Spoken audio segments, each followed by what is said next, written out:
ब्रह्ममुरारिसुरार्चितलिङ्गम् निर्मलभासितशोभितलिङ्गम्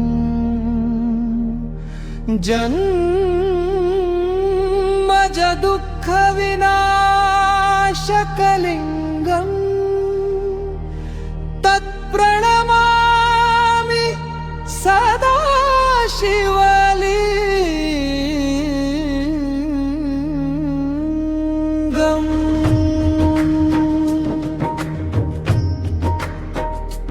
देवमुनिप्रवरार्चितलिङ्गम् कामदहं करुणाकरलिङ्गम् रावणदर्पविनाशनलिङ्गम् तत्प्रणमामि सदा शिवलिङ्गम्।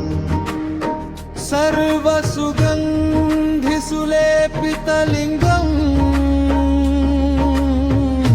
बुद्धिविवर्धनकारणलिङ्गम् सिद्धसुरासुरवन्दितलिङ्गम्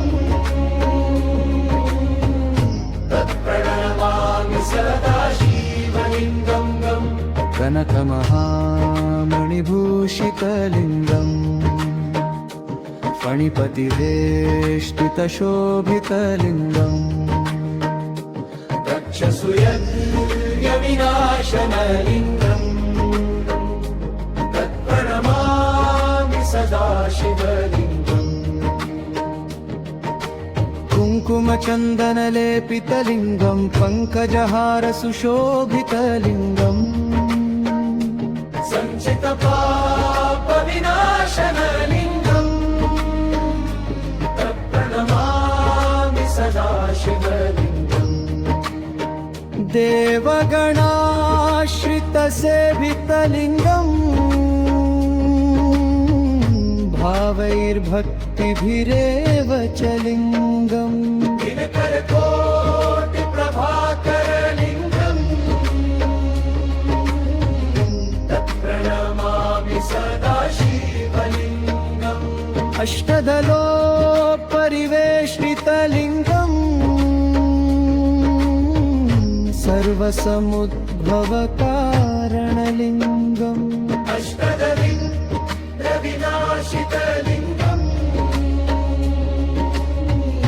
तत्प्रणमामि सदा शिवलिङ्गम्।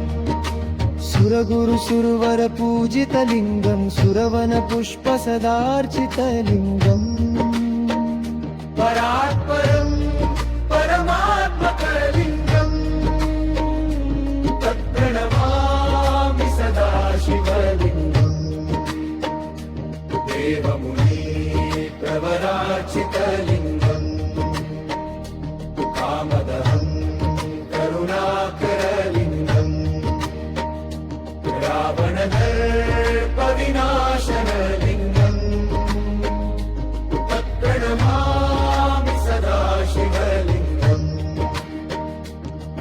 लिङ्गाष्टकमिदं पुनयम्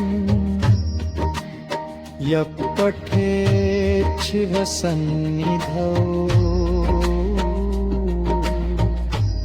शिवलोकमवाप्नोति शिवेन सह मोदेन।